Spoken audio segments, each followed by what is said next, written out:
Let's go! Jimbo Fisher, a return to Baton Rouge? Really? Look, Scott Woodward loves him some Jimbo Fisher. His name has been attached to the LSU job. He's already denied his connection, basically saying, why am I recruiting my best class ever at Texas A&M just to leave to go to LSU? So, full disclosure, I don't think Jimbo Fisher is actually going to take the LSU job. But that doesn't mean Scott Woodward is not putting forth the effort to potentially get Jimbo to Baton Rouge. And today I want to discuss if this would actually even be a good move. We're going to separate this video into pros and cons when it comes to Jimbo Fisher, okay? And the first here is obviously his national championship pedigree. He won one at Florida State. He won one at LSU as an offensive coordinator. He also has a Heisman Trophy to his resume with Jameis Winston. And look, this guy's winning record is absolutely ridiculous. He wins, and he wins a lot.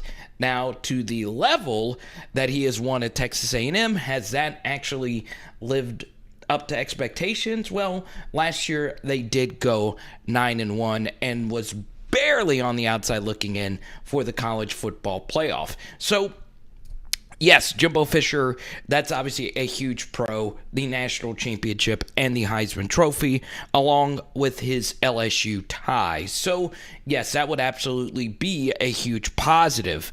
Also, this would weaken an SEC rival. Whether or not you like it, Texas A&M is recruiting better than LSU right now, or at the very least at the same level, and they are only getting better.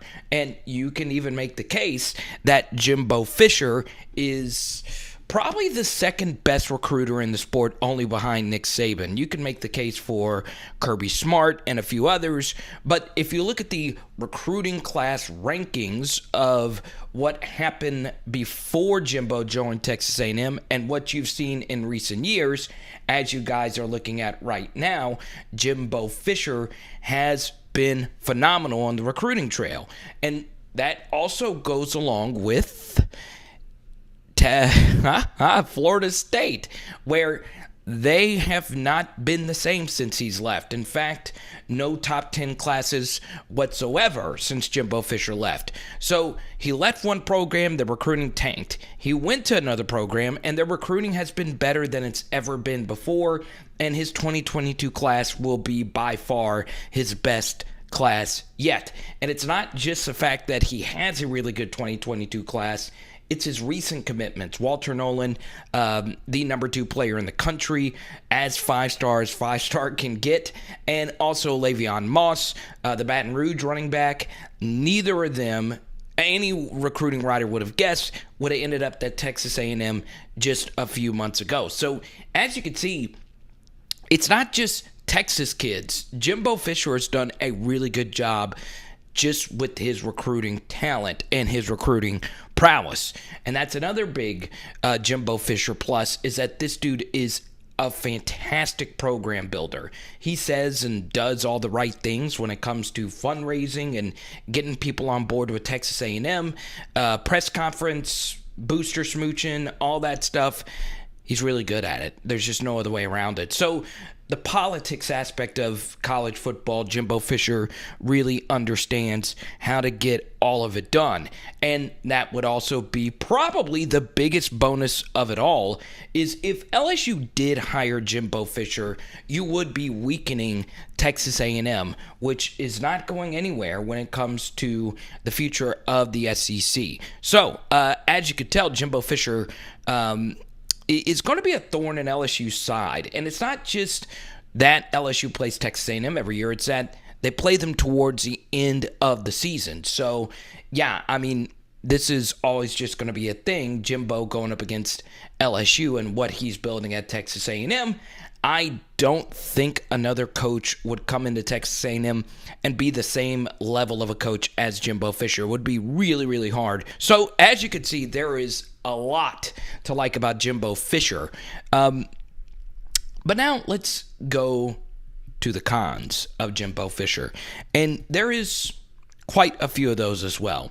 The first is obviously Jimbo Fisher at Florida State. It ended very messy. Now, ESPN did a really good deep dive, better than anyone else, as far as the fallout of Jimbo Fisher at Florida State. And there's no other way around it. It was a mess. There is a lot of layers as to what happened at Florida State after their amazing national championship run in 2013. They were the last BCS national champion, and in 2014, they almost, and I mean almost, actually got it done again. So, yes, Jimbo Fisher is just a very interesting guy when it comes to what actually happened. Now, what's interesting in that story, though, is a lot of it had to do with Jimbo Fisher wanting to make Florida State better. Better increases in the facilities, better just everything, and Florida State just wouldn't commit to it. There was also some disciplinary things off the field as far as some of Jimbo's star players that a lot of people thought he did not handle the absolute best. So don't get it twisted. A lot of what went wrong at Florida State does have a lot to do with Jimbo Fisher, but on the same token, it wasn't just him. You know, as far as LSU is concerned, off the field image is obviously something that will be considered when it comes to this next head coaching hire. I don't think, even though things ended messy at Florida State, that this is too big of a con as far as hiring Jimbo Fisher, especially considering him and Scott Woodward have a really good relationship. And if Jimbo Fisher wants better facilities at LSU, I don't know if they can get better than what they already are right now, but anything he asks, Scott Woodward would be able to get done. So people who are fans of the channel knows how much I like the stat yards per play more than total yards or even points, because I do think it's a more accurate representation of how good your offense is when it comes to efficiency. And as you guys see at Florida State, he was pretty daggum good at yards per play. A lot of it had to do with him having Jameis Winston and then the years after Dalvin Cook, but still his offenses were amazing. But then you look in 2017, he lost DeAndre Francois, and their offense just fell apart. By far his worst at Florida State post-national championship, number 68 in the country and number 10 in the ACC. So what I usually like to do is take a look to see if you average at least 6 yards per play. That's something that I think is really good. 6.5 is excellent, and then if you're in the 7s, you are pretty amazing. I do want to include that these numbers are adjusted to Power 5 competition, so we're not including the scrub competition that you play a lot of your games in the non-conference. So all this is Power 5 competition. And as you see here, Texas A&M against Power 5 competition has not been all that great. In 2018, his first year, they were 8th in the SEC. 2019, which was year 3 of the Kellen Mond era, they just weren't that good. 5.27 yards per play, 10th in the SEC. That's just not good enough. Then in 2020, they had a really good offense.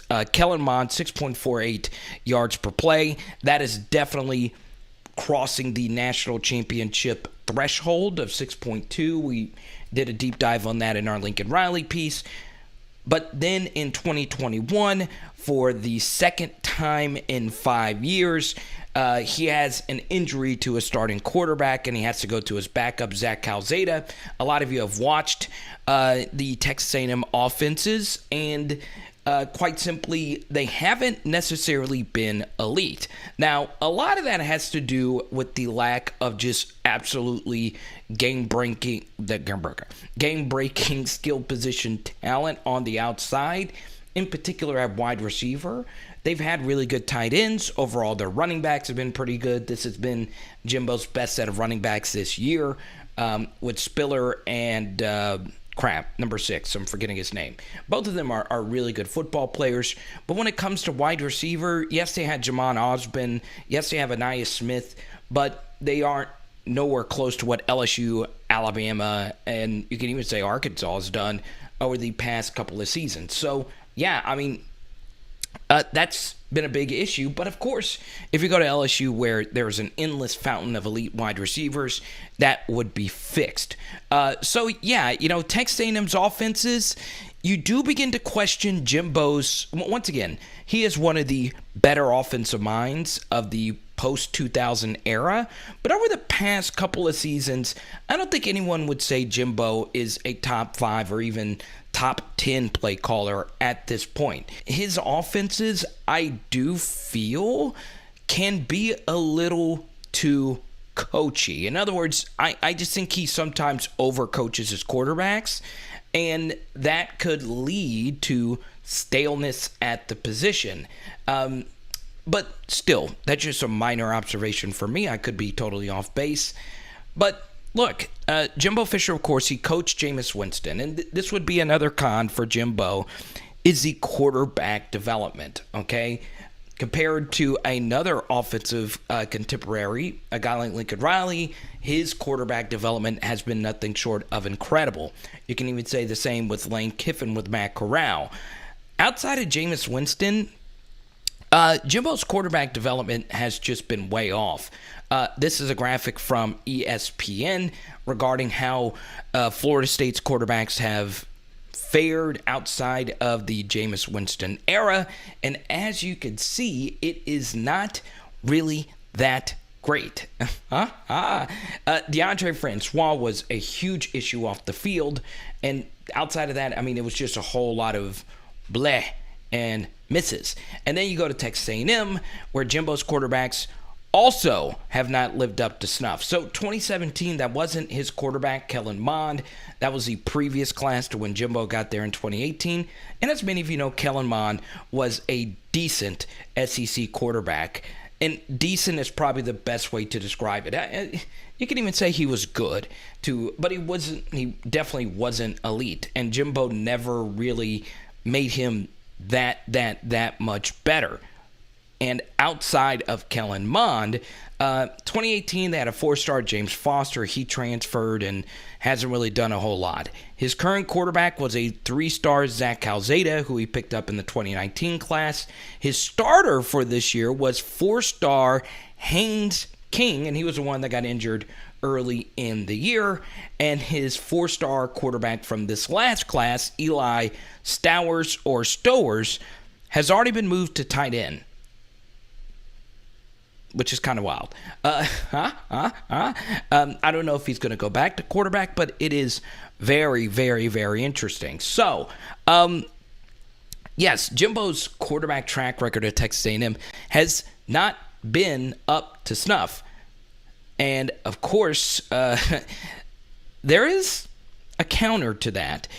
Jimbo's quarterback commitments have actually gotten better. So in this next class, he will have 5-star Connor Wageman, I'm horrible at pronouncing this young man's name, who is actually a 5-star quarterback who has moved ahead of Walker Howard in the 247 5-star quarterback rankings, which is great because he'll be the first 5-star quarterback since Tim Tebow that will move to H-back. Kidding. A&M fans, calm down. No, actually, I do think Connor's a really good quarterback. And I went back and actually looked at Eli Stowers. I looked at his spring game versus Texas A&M, and I can see why they're trying him out at tight end. But still, I think it's a little too early to move a quarterback. Once again, a far, far, far more valuable position than tight end, to move Eli to a new position that quickly in his development. But I can see why they did it. And in 2023, he's already got a commitment from Eli Holstein from Zachary High School in Louisiana. Holstein, not Arch Manning, but still, it's a really good football player out of Zachary. Physical, 6'4", huge quarterback, who I think is going to be pretty good. And I think Jimbo is trying to revamp the quarterback position, especially considering since he's had 2 of these 5 starting quarterback injuries, both early in the season. I think Jimbo has realized the importance of always having an elite backup quarterback. So Jimbo has addressed this quarterback issue in recruiting, and he's done so pretty daggone well, getting Connor and Eli on board. But still, you have to develop these quarterbacks, and I am not sure if Jimbo's offenses are up to snuff, okay? And there's going to be something really fascinating I'm going to show you about Jimbo Fisher's offensive numbers, and it may or may not blow your mind. I know it did for me, okay? And we'll get to that in just a second. But quarterback development is something that you do have to wonder with Jimbo Fisher. He's done what he can with Calzada, who just hasn't been all that great. He did beat Alabama, but once again, I'm going to show you a stat as to why I think the Alabama thing happened. Now, let's talk about the defensive side of the ball. Florida State's defenses have gotten better every single year. Florida State, Texas A&M's defenses have gotten better every year. Once again, that is not the side of the football that Jimbo coaches, so how much weight can we really put into this? Well, maybe a lot, because he was the one that hired the defensive coordinator, Mike Elko, who's done really, really good with this Texas A&M unit. I would say by far the second best defense in the conference this year. So why is this a weakness? Well, obviously, I don't think Mike Elko, if he did, let's just say Jimbo got hired by LSU, would Mike Elko follow Jimbo Fisher to Baton Rouge? I don't know. A lot of that comes down to how Jimbo would view Durante Jones and so many other things. But yeah, I don't know if that would be a package deal. So the weakness would be Jimbo, of course, finding a new defensive coordinator. Boom! I'm looking at you right now. If you've made it to this portion of the video, congrats. You are really a diehard, not only LSU fan, but potentially if you're a Texas A&M fan, you're about to really, you might already know this, but the home and away splits of Jimbo Fisher are so insane, and it is by far his biggest weakness as a coach. But before I show you this data, if you can like and subscribe this video, subscribe. Yeah, of course, subscribe. Also, if you could drop a Venmo Cash App, that's always well appreciated. Let's get to it. Let's go. So, I'm not gonna lie, this portion of the video is not going to have all kind of fancy edits, because I want you honestly just to take in these numbers, okay? So this was obviously when Jimbo Fisher started at Texas A&M in 2018, but before I show you this, let's go back to 2017, and as you can see here, in the right column are his lowest to highest yard per play numbers during the course of games. And we're also going to look at points, albeit to a lesser degree, because points is a little bit more unpredictable. And this gives you a better, overall snapshot of how efficient you were, once again, on a play-by-play basis. So this was Jimbo Fisher's last year at Florida State in 2017. So they played this neutral site game versus Alabama, but ironically, as bad as they were offensively in that game, they had 4 games worse than that. And you notice a common trend. Now, I know it's a little bit hard, but these are all at symbols, meaning that Florida State was in a true road environment, okay? And you see all these road games where they were under 5 yards per play. Their only one was a 17-10 win versus a Duke team. 7 yards per play, really good, but once again, 17 points means that they didn't finish a lot of their drives. So in other words, Jimbo Fisher, his final year at Florida State was really, really bad, in particular on the road. And that actually continued throughout his Texas A&M tenure, which is why I wanted to wait to see how this road Ole Miss game actually played out. So once again, you see here his worst performance on the year in his first year was 4.3 on the road against Mississippi State. Now you see a 5.2 versus Kentucky. This was a really good Kentucky defense with Josh Allen on the edge. And then of course in this gazillion overtime game, 4.9. But you see his 4 lowest games were all on the road. In fact, he did not have a road game where he averaged 6 or more yards per play. Now, he won some of these games, but never did he score over 30 points on the road outside of a neutral site bowl victory versus North Carolina State. Now, I will give Jimbo Fisher this credit. He does win his bowl games, albeit in somewhat favorable matchups. And you see here the same trend continues. All 5 of his worst games were all on the road, even with a 2019 team that sputtered. Now, I was at this LSU game, and once again, that's the greatest team of all time, but 2.8 yards per play is laughably bad, and they just look totally incompetent. And you could see it in some of their other road games. But I want to show you something really interesting. We're going to dive a little bit deeper into this in just a second. You notice here, one of his better games in 2018 was against one of the greatest defenses of all time, Clemson at home. In his first year, Jimbo put up 7 yards per play. But then when he went on the road the next year, 4.2. We're going to dive a little deeper into that in just a second. And once again, in 2020, the same thing is true. He had that one laughably bad game against a really bad LSU defense. Once again, it didn't make a whole lot of sense, but still they only averaged 3.8 yards per play, but still their three of their lower games were all on the road. Now, I'll give them credit. That Auburn offensive performance was a masterclass in play calling with that 7.3 yards per play number, and he did put up a really good game against South Carolina, who was arguably the worst team in the East, not named Vanderbilt. And then, of course, they put up a big showing against North Carolina. And the same thing continued in 2021. Their 3 worst games all away from Kyle Field. 2 neutral site games. The Arkansas game was so bad. Once again, it was a backup.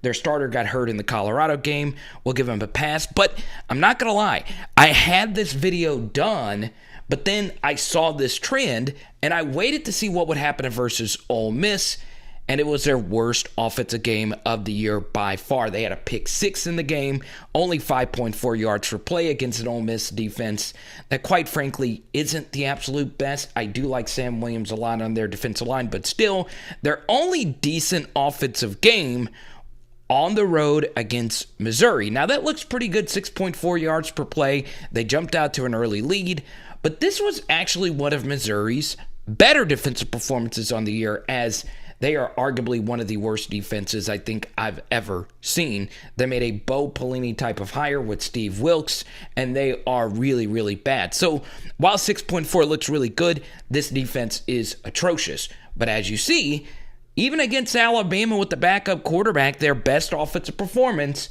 came at home against Kyle Field.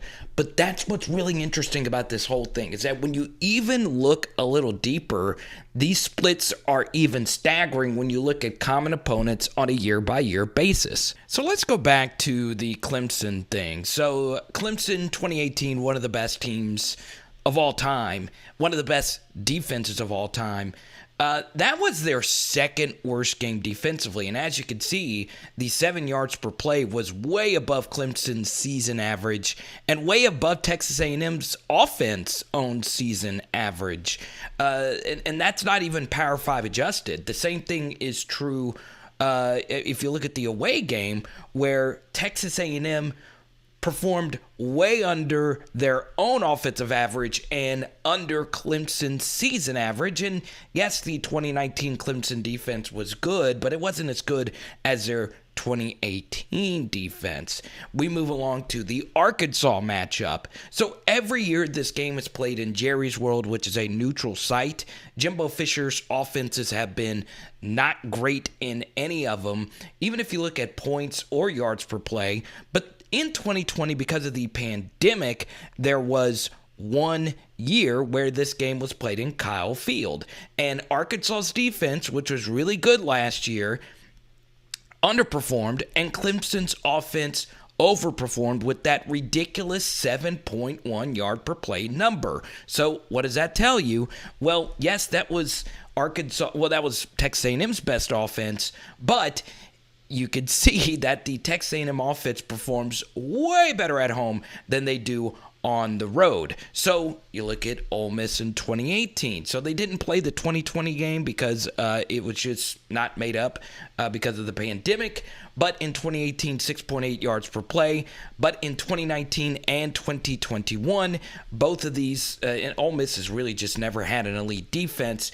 They performed on a yards per play basis way under expectation, not only for their numbers, but for Ole Miss's defensive numbers. And I will give Jimbo Fisher a little bit of credit. He has done better than most versus Alabama, albeit not not 6 yards per play good, but still, these were some of the better performances against Alabama. But the cartoonish thing about it was the 6.5 yard per play performance at home, which is not only Texas A&M's best performance so far this year offensively, but it's also Bama's worst performance defensively. It's the only game where Bama's given up 30 points or more, and in this game they gave up 38. It is wild when you actually look at these splits.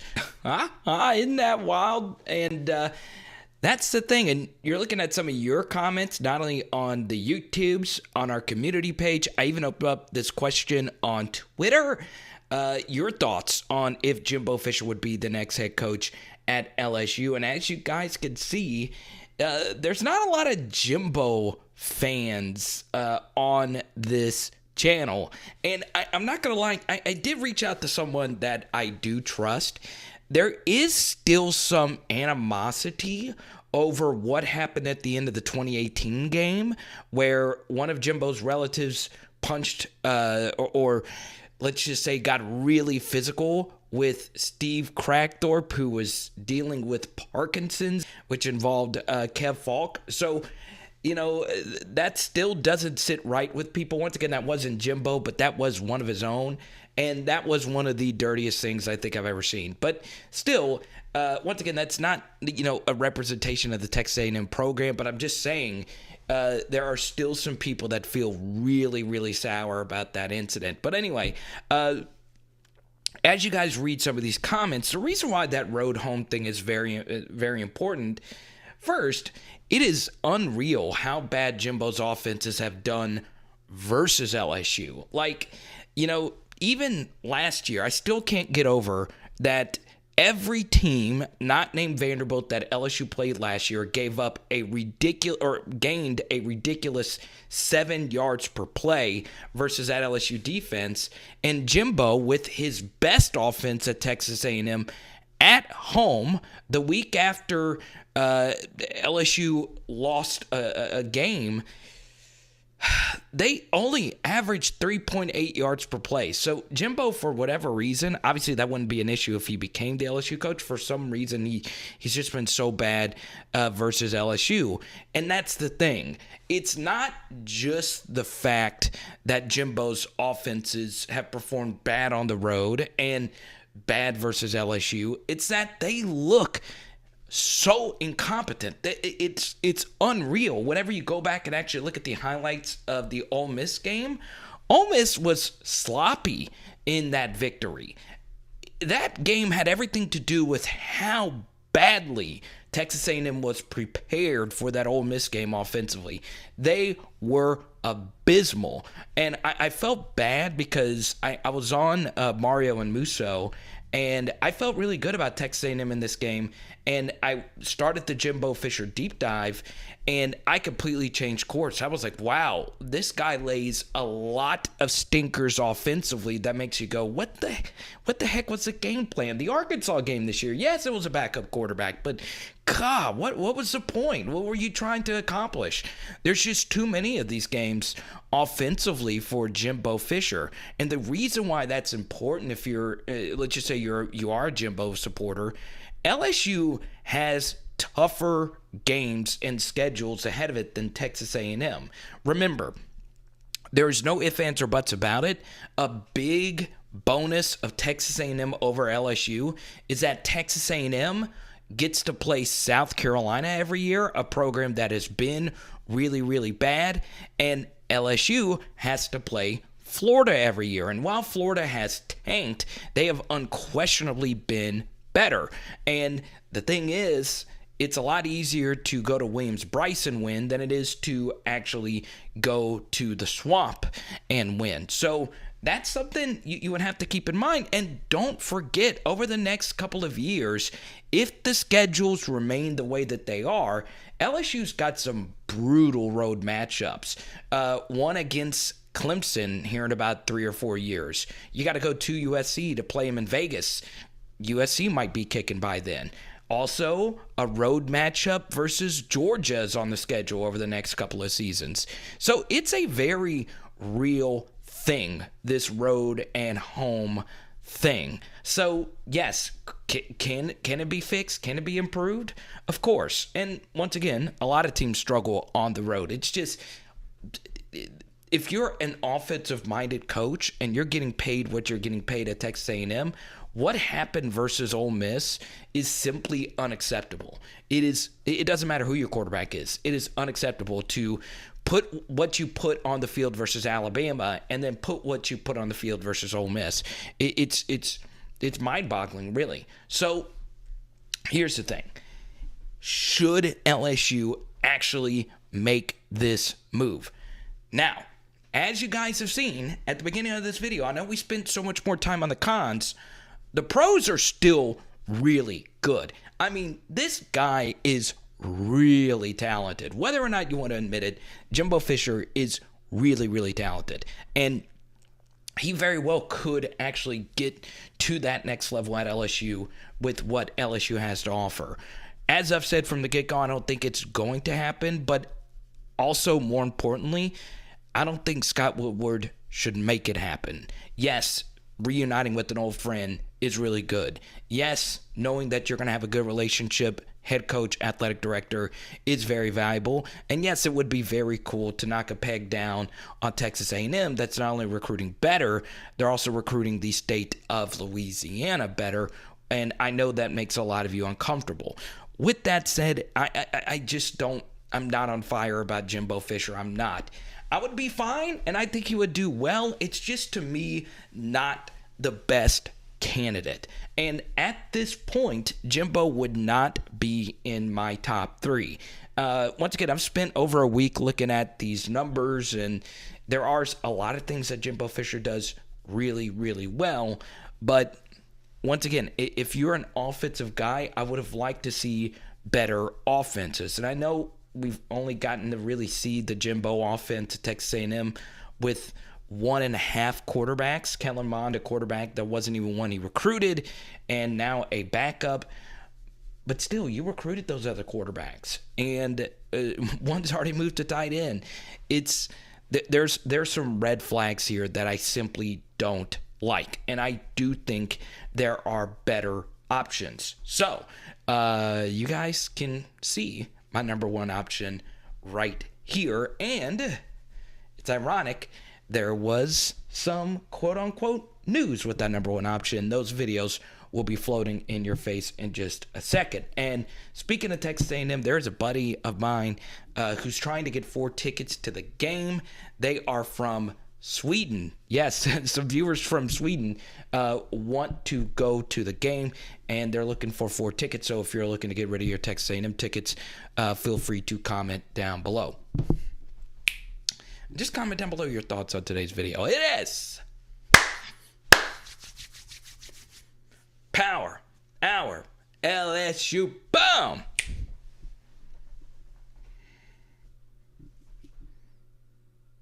Pork chops tonight, part 2. Let's